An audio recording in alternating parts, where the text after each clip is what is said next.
Get up. It's game week. Yes, we got some bold predictions to kick off this very, very joyous time of the year. Let's go.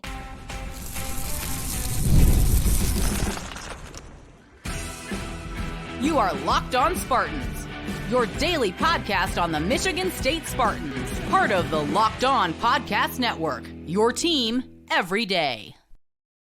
College football head coach is a brand new mobile game that is completely free, has no ads, and is 100% playable offline. Use promo code LOCKEDONCFB, all caps, inside the game store to receive a free boost to your program. Begin your coaching legacy today. Spartan friends, Spartan family, Locked On Spartans listeners, thank you all so much for tuning in to Locked On Spartans, your team in green and white 5 days a week, especially as we build up to kickoff on Friday. Please rate, review, subscribe, comment below your boldest prediction for the upcoming season, because folks, that is what we're going to start the show with. We're also going to get into, hey, that week 0 game that happened in Ireland, did that actually make Michigan State's coaching staff look a little better? And then a new rule proposal for the spring portal cycle window.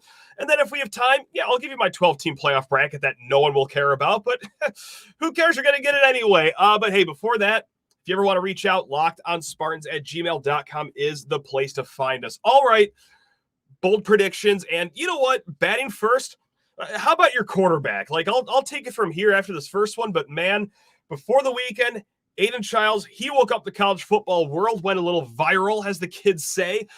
I actually don't even know if they say that anymore. Nevertheless, he said, if you are a betting person, we'll take the over. Now, there was some debate of what he was talking about. Was it the point total for this FAU game? Was it just all point totals? Or, my goodness, was he talking about the over-under for wins set at 4.5 for this season? But nevertheless, I bet if you asked Aidan off record, he'd probably, tell you, well, both. He's a very confident kid, as he's shown. So, right there, hey, that's pretty bold for the college football quarterback to get up there and say, hey, bettors out there, go ahead and take the over, whatever that is. So we're going to start right there. Okay, bold prediction number one. We'll call it, I'm taking the over 2. If you've listened to this show, you know my record, got back to the early summer, has been 7-5. All right, for an over-under of 4.5 wins, going 2.5 wins over the total, that's bold. But I know that's not what you guys are looking for. Like, you're probably thinking, oh, whoop-de-doo, a Michigan State fan thinks they're going to go 7-5. Real aggressive over there, Matt. So, okay, fine. I'll crank it up on the Scoville meter a little hotter for you right now, because my true first number one bold prediction is, get ready for this one, Big Noon Kickoff comes to East Lansing, week 5, Spartans versus Buckeyes, and not just Spartans and Buckeyes, but 4-0 Spartans versus 3-0 Buckeyes. Yes, that's right. I'm predicting a nice start to the season for Michigan State. And is this going to be a walkover? Like, is this going to be a walk in the park to 4-0? No, absolutely not. Like, starting with Florida Atlantic, I mean, Michigan State should win that game. But my goodness, like, just because they're 13-point favorites right now doesn't mean that things can get squirrely. My God, Nevada almost just won as 28-point underdogs. Things get weird at the start of the season. But it's the second and fourth game that it will be a little tough.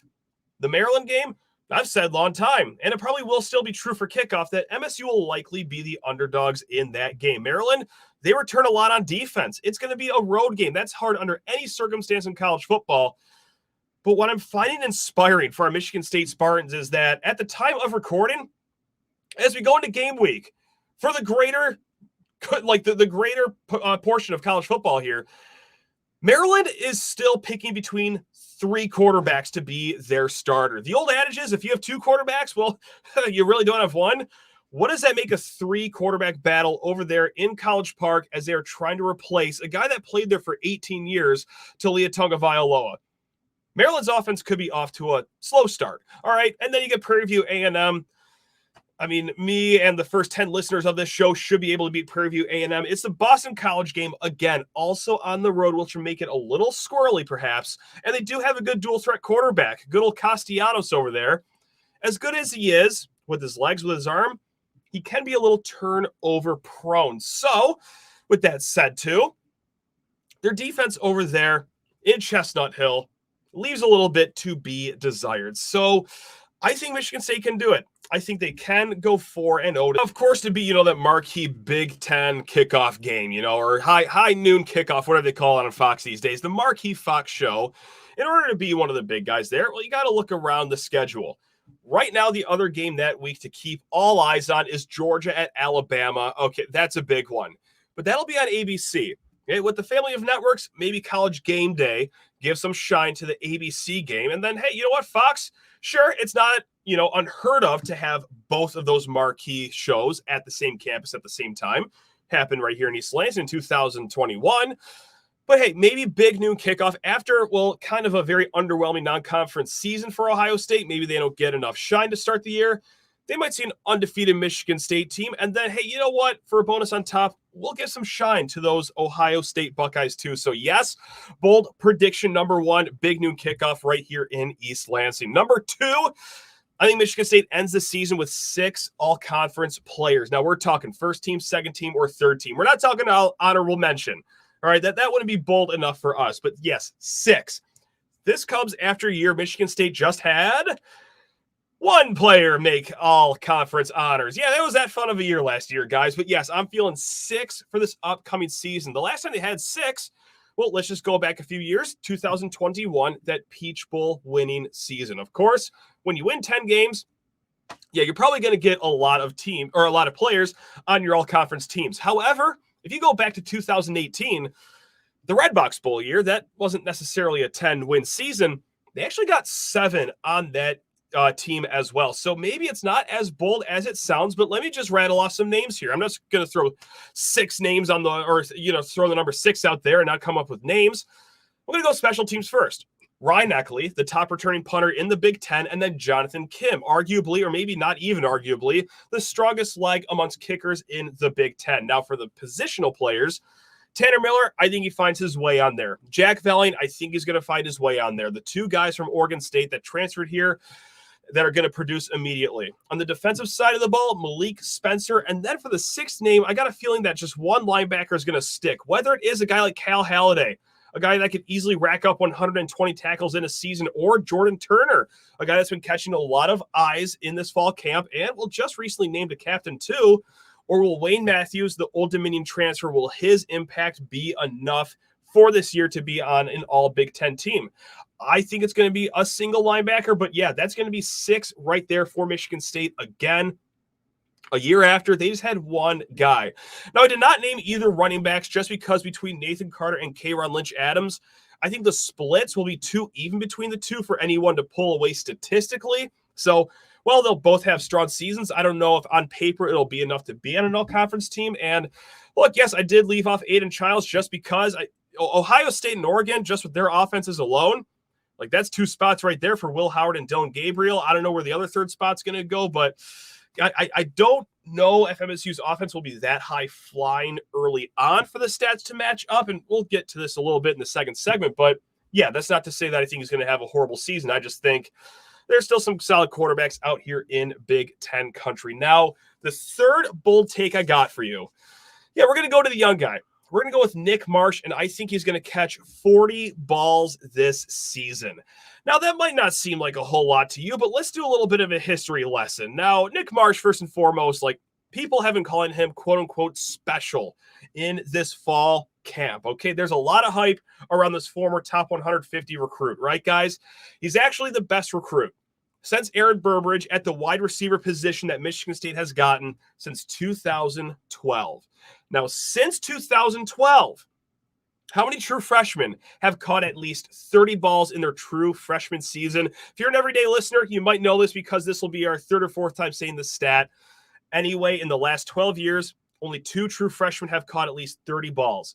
All right, it was Donnie Corley in 2016 and then Cody White in 2017. Even through all the good receivers MSU has had, true freshmen to reach 30-plus catches is a little difficult to ask for. So Nick Marsh, yeah, we're swinging for the fences. We're not just going 30. We're going to go 40 for him. So that is the 3rd bold prediction. Now, like I said, guys, we're going to be talking about what happened in week 0 over in Dublin with DJU. And, hey, Michigan State's coaching staff right now, they just coached him here, or they just coached him over in Corvallis not too long ago, and things went okay. Does that make Michigan State seem better? We're going to get to that, but first, I'll actually give you one more bold take. This is from my lovely wife. If you don't think the last 3 takes I gave were good enough, well, here's this. Because just this morning I said, hey, I'm doing bold predictions. Do you have any for Michigan State? And she said, yes. Jonathan Smith, like the last coach, he will leave during the year. Not under scrutiny or scandal or anything like that. She just simply said he'll get tired of coaching and he'll win a Hawaiian cruise vacation that he'll want to take in the middle of the season. So if you wanted off the wall bold predictions, just come on, swing by the house, and I'm sure my wife will give you a little more than that. But yes, guys, again, we will get to the DJU conversation. But first, you need to talk your ears off about Ultimate College Football Head Coach, the great new app. Now, why is it great? Well, for a few reasons, guys. It's ad-free, 100% playable offline, and it is free to play. Locked on Spartans fans, I want to take a moment to give you a heads up on a brand new mobile game that I think you're going to love as much as I do. Say it again. Ultimate College Football Head Coach. In this amazing game and simulation, you get to step into the shoes of a head coach and lead your college football program to glory. Could you imagine actually being the head coach of your Michigan State Spartans? From recruiting players to hiring coaching staffs to overseeing training camps and handling school scholarships, you control every crucial detail of your program. It's all in your hands. Will you be able to handle the pressure? Again, it's completely free, has no ads, and is 100% playable offline. You can play on the go as you want and when you want to. Guys, when you go in and use the code LOCKEDONCFB, all caps, inside the game store, you will receive a free boost to your program. Make sure to take advantage of this perk as it will get your team off to a strong start. To download the game, just visit ultimate-cfb.com or look it up in the app stores. It's Ultimate College Football Head Coach. Begin your coaching legacy today. And before getting back into the action here, hey, thanks a lot for making Locked On Spartans your first listen every single day. Now go mosey on over, make Locked On College Football your second listen. Our guy Spencer McLaughlin, he's going to take you through all the ins and outs of week 1, the top storylines. It's going to be a great show every single day over there. Again, Locked On College Football, part of the Locked On Podcast Network. So week 0 starts off with a bang. Georgia Tech, they stunned Florida State 24-21. I'm sure you saw the game. And we're not going to talk about why the Yellow Jackets won or go through the whole game. The conversation that affects Michigan State is, well, DJ Uiagalelei, the transfer quarterback that started at Clemson, went to Oregon State and then Florida State, did not look too great. 19 of 29. Okay, so solid slash line there. 193 yards passing, 2 big completions in their third touchdown drive. But how about this for a fun little stat? 13 of those 19 completions were thrown 5 yards or less. That is per Cole Kubelek. And then, guys, ESPN showed this graphic too at halftime. He's throwing 12 of 14 passing. My goodness gracious, he must be on fire. Well, they also added this on the graphic. Negative 0.1 yards through the air was the average that his balls traveled. He was a screen passing merchant out there when they asked him to throw the ball down the field, which wasn't a lot because I don't think they trusted him to do so. It did not go that great. So point blank, he was not great. He was hardly even good. That's not what you necessarily want, not just out of a top flight transfer quarterback, but a guy that was, well, formerly ranked number 1 overall coming out of high school. And look, we're not going to make a referendum on DJU after one game because, well, he's also had years prior to this. We've seen him be just, well, okay at Clemson. And sure, you can look at Clemson when he was there and say, well, they went 11-3. Well, they went 10-3 when he was over at Clemson. But if you think those records are because of DJU, point blank, this isn't disrespectful. You just didn't watch or you have a horrible memory. He didn't transfer out of Clemson to go to Oregon State in Corvallis because that's like a college football mecca over there. No disrespect to the Beavers. He transferred because, well, in the ACC championship game, he got immediately benched for a true freshman. And would you look at that? Clemson looked markedly better under him. And he realized, I gotta go find another one of them starting jobs somewhere else because I just lost mine finally. Now, how is this relevant?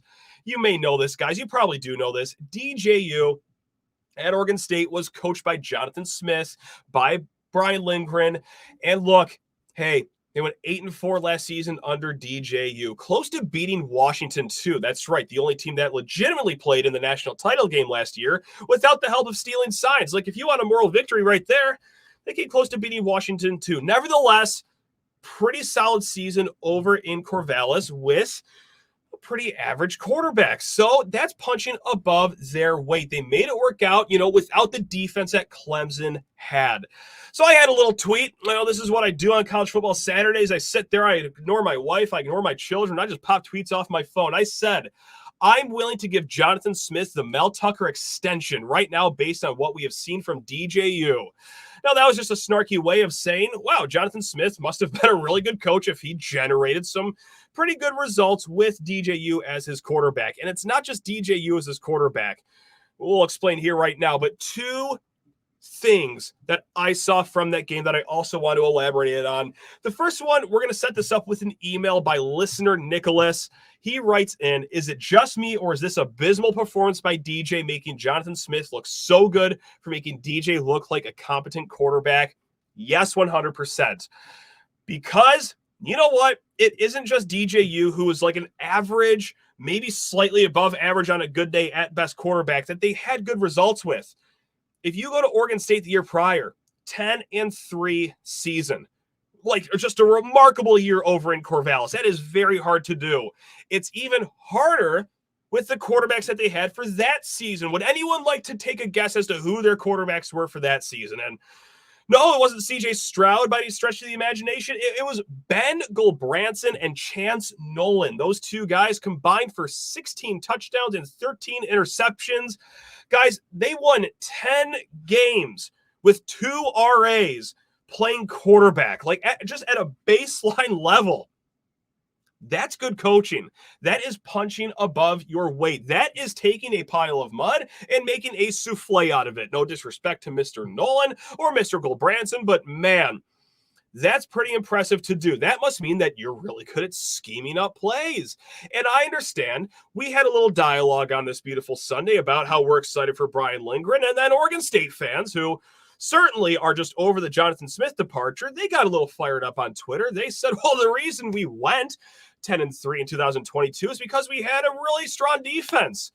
Yes, they did. They had the best defense in the Pac-12, but also you were in the upper half for scoring. Like, it wasn't like your offense was averaging 15.9 points per game like ours in East Lansing was last year. So yes, it's going to get better here in East Lansing. And yes, it was fine in Corvallis. It was actually pretty good in Corvallis with a group of quarterbacks that were hardly fine. I even had one guy reach out saying, oh, Ben Gulbranson and Chance Nolan, you mean the guys that those guys recruited? I'm sorry. I'm very sympathetic to the Oregon State fans.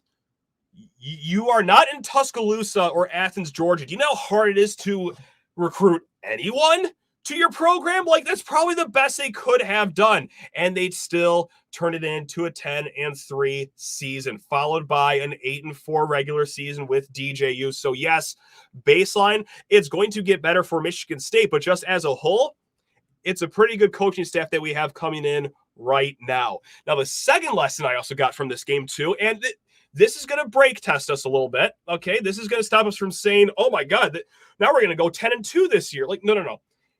That was also a good lesson in how important offensive line play is, okay? There was a marked difference between the offensive line of Georgia Tech and Florida State.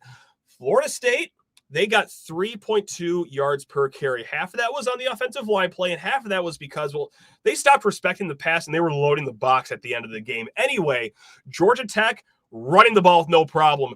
5.3 yards per carry. Okay, Oregon State, 4.8 combined yards per carry in the last 2 seasons. That's also a big reason why they were a strong team. So, how fast can offensive line play start getting strong here in East Lansing? Will it be this season? Well, I'm not sure. That's going to be the story of the year. If the offensive line can click this quickly under Jimbo Holchek, then 7-5 might be on the lower end of what you can expect this year. But man, it also helped make DJU a little more comfortable last season as well. So what helps a quarterback as much as coaching, as much as scheming? Well, an offensive line that allows for comfort and a run game to evolve. So, yes, as I'm watching that game over in Dublin, I did feel a little better about our situation. I've always felt good about Jonathan Smith. I've always felt pretty good about Brian Lindgren, half because of what they showed at Oregon State and the other half being like the only way to go is up around these parts, if we could just throw that out again. But, yeah, I did find that comforting. On my couch on Saturday. Now, other quick thought, you got a few of these comments. Is it concerning that DJU beat out Aidan Chiles last year? Then, like, oh, wow, like Aidan Chiles, he must not be up to snuff if he couldn't beat out DJU. I saw a few Michigan fans tweet about that because what else is there to do on a Saturday other than get upset that Michigan State fans are pretty optimistic about their coach? I don't know. That whole dialogue seemed to rub that fan base the wrong way, but again, they claim they're very happy this whole offseason after their very legitimate national title. Regardless, I don't think that is a strike against Aidan Chiles.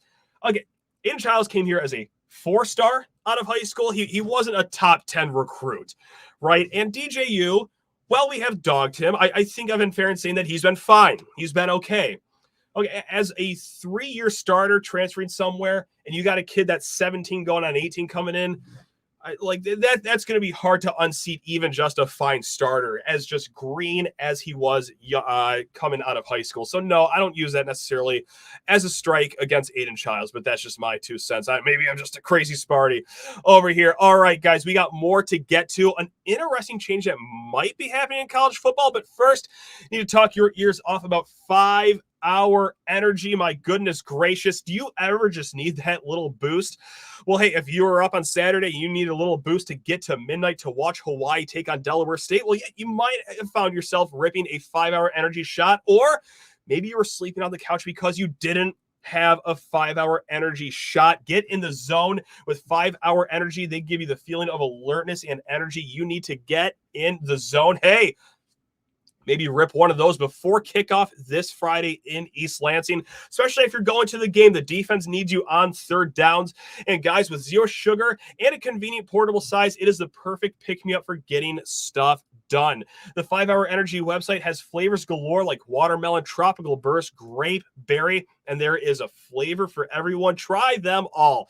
On the site, you even have the option to build your own 12 or 24 pack. You choose the flavors, and it is delivered right to your door. If you go to 5hourenergy.com, that is the number 5hourenergy.com, and get some 5-hour energy products today, you can use my promo code LOCKEDONCFB to receive 20% off your order.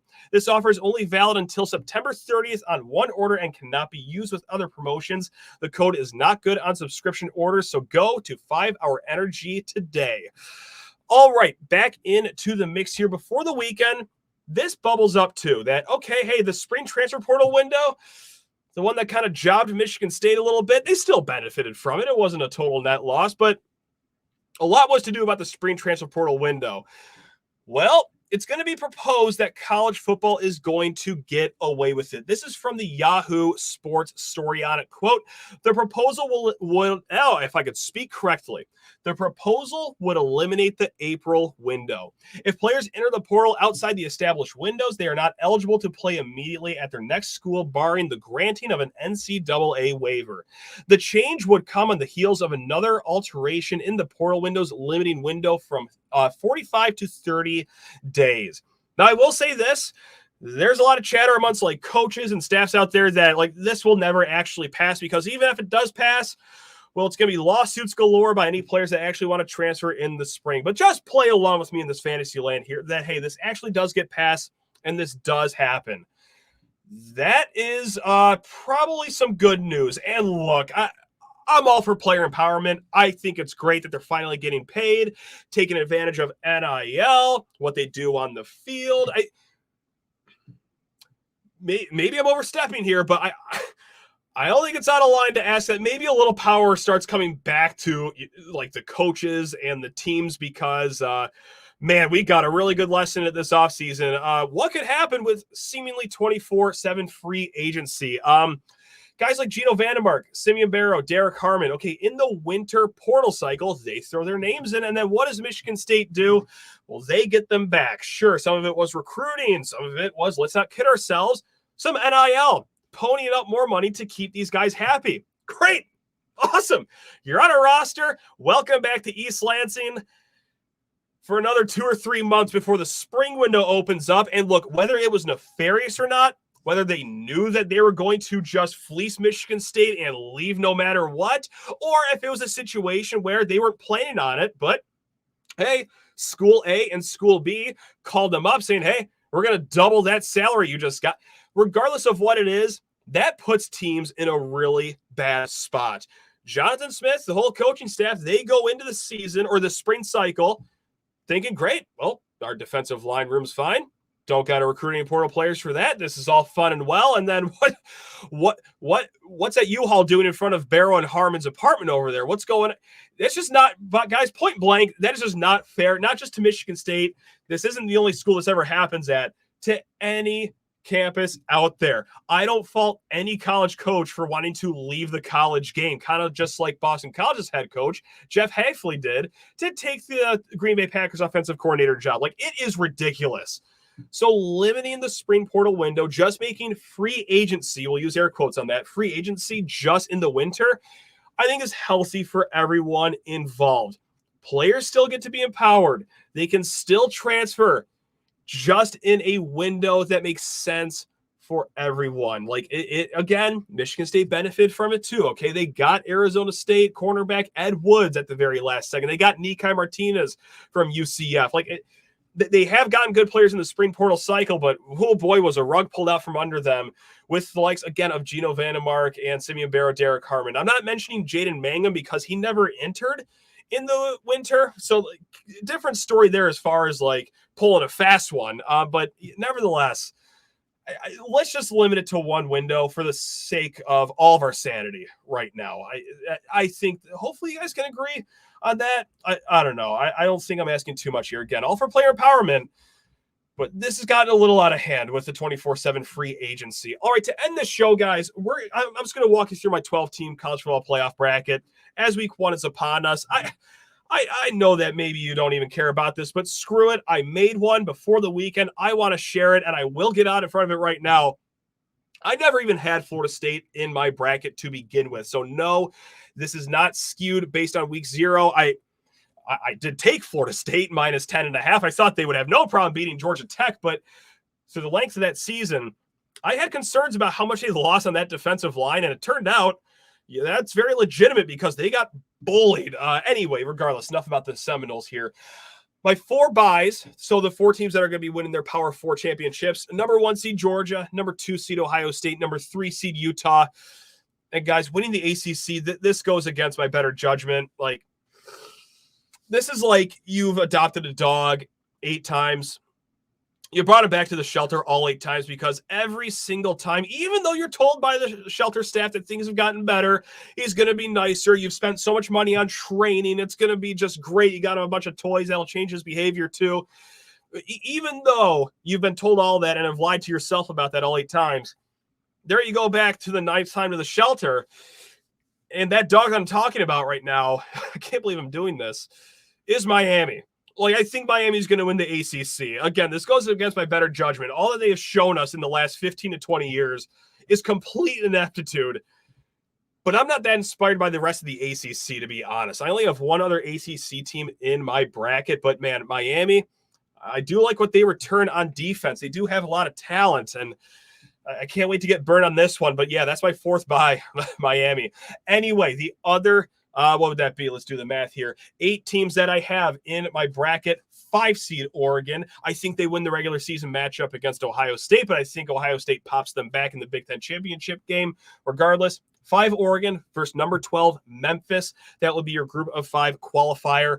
Really wanted to put Appalachian State in there, but I'm too much of a coward. I think the Sun Belt's just going to be too hard for a lot of teams, and I could see them getting 1, 2, 3 losses in that run there. So it's going to be Memphis for me. Number 6, Texas versus number 11, Oklahoma State. That's right. I don't know if we're going back to the first segment of doing bold predictions, but Oklahoma State, they return a lot on both sides of the ball, and I think their schedule is very manageable.